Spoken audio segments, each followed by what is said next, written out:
I don't think I could ever stay in a 9 to 5. I've been in a household, where I have a hard-working mother who doesn't quite do a 9 to 5, has a little bit longer. She's a carer. She does longer hours, sometimes shorter. But I've been in a household of, having to witness that. Same with my dad. He does, I think, variable hours as well, pretty long. Essentially, I can't be in a traditional job. And you hear this from a lot of people, right? Everywhere. You probably got an ad before this video about how you can join a group, a course to be able to get out of this 9 to 5 life. Why? Because they know that there's a lot of people like me. Well, I will come on to me, but similar, who have similar thoughts. So I'm sure most of you would rather be a little bit more free, have time freedom, location freedom, money freedom. I'm sure all of you have thought about this at least once in your life, at least once today, at least once this week. You probably have. You're probably thinking about it right now. That's why you may have clicked on this video. Like, what is this guy going to talk about? That's different to anybody else. Maybe I'm saying the same thing as everybody else. But I know I could never stay in a 9 to 5. People have these thoughts, but they never act on it. Because it sounds good to say, right? It sounds good to say, I could never be in a 9 to 5. Couldn't be me. I want to start my own business. I want to be better. I want to be an entrepreneur. Actions speak louder than words. And I'm at a point where I can say these words, and I generally don't care what you think about the words I've said. Because I know I'm going to work towards it. And my actions will speak louder than the words. And when you do see me eventually and you're like, whoa, I remember this guy's video. He mentioned about this. That's when my actions will be speaking louder than these words I've said in this video. I could never stay in a 9 to 5. I've seen what it does to people. I've been in a situation where I've had to do an 8-hour shift and how it affects your body and yourself. Even more of a reason why I know I can never stay. And I know that I'll get out. Because even during them times, I was still trying my best to improve my situation. And I've been picking up these nuggets of information from different aspects of life and reading more books, understanding my finances, understanding what it is I want to go and invest in, how I'm going to be using the money, the Grace, the Warren Buffetts, the Andrew Tates, the innovators, the David Goggins, those who want to improve themselves and be better. I'm taking this information from them. I'm reading books from them. The Robert Kiyosaki's, the the Rob Dixes. All of these people are leaving information. Those are people who, yes, you could say they want to make money, but they want to pass information on. They want you to be where they are. Why else would they give you all of this information as well? It's a value. You pay for their information, but they give you something that's worth more than £20, more than whatever the book is worth. They give you life experience. You didn't have to go through that. You didn't have to go through the years of trial and error, the understanding the problems, the hardships, the setbacks when you're reading that book. You can experience it and take that along with you. And that means a lot. That improves who you are. That adds to your experience. That allows you to move more effectively, more efficiently. And those who say that they don't want to stay in the 9 to 5, a big majority, a big percentage of them don't do the work of somebody who wants to get out of a 9 to 5. It's easier to say.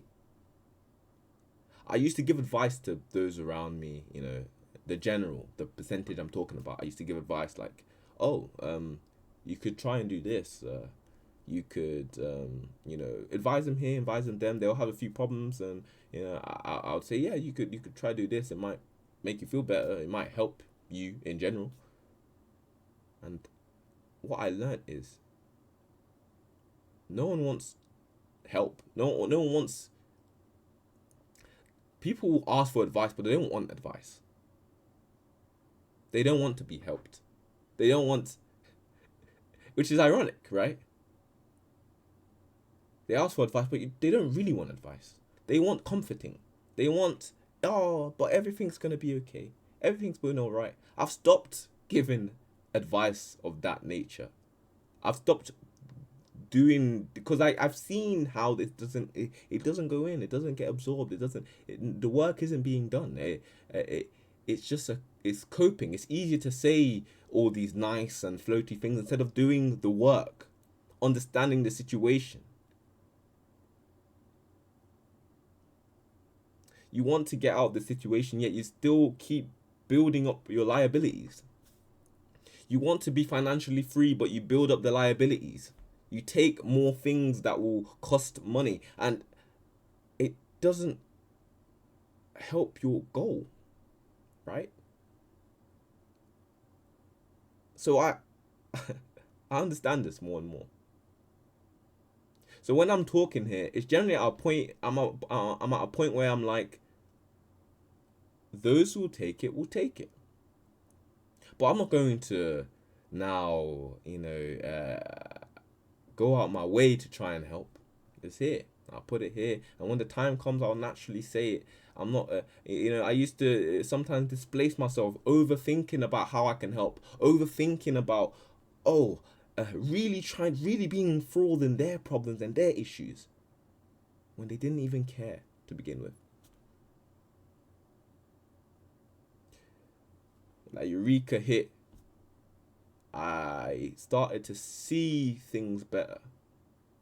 It's you. How can I do it? Because I tell you now, with all of you working, all of you grinding, all of you who might have done similar things to me, I'll tell you something. When things start looking up for you, when you see the public starts to see the work you've done, or everything comes to light, you gain traction, you gain movements, you're moving higher, all of a sudden all of these people are asking, how did you get here? What is it that you did? How can you help me? Do you have any advice? But when I was giving you advice back when I was a lowly peasant, I guess, somebody who was a commoner, I gave you advice there. Same advice I'm giving you. You didn't take it. It meant nothing. But now I'm moving forward in life, and I've done my groundwork, and I've used the advice that now it means something. Now I'm in the public eye, or I'm the tractions, you're seeing movements. Now you want to take the advice. It's crazy. But that's just how it is. It's only when you mean something to them that it means something to them. Otherwise, you're just another person who's just opening their mouths. What difference are you to me? You want to give me advice? But look at yourself.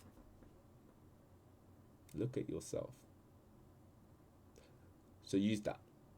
Use that inner drive to be better constantly. I don't think I can't stay in a 9 to 5. I couldn't just be average. Even if I end up staying in a 9 to 5, I want to know that I tried everything I could to get out. Peace of mind. Because at least I tried. There's no regret on my deathbed saying what I could have done, what it could have been, who I could have seen, what I could have done. All of this hypothetical coping. We're coping. The hypothetical cope of I could have been this. But what did you do for it? And yeah, that's all I have for today. Leave a like, comment below your own experience, what you think. But no, I can't stay. I couldn't stay in a 9 to 5.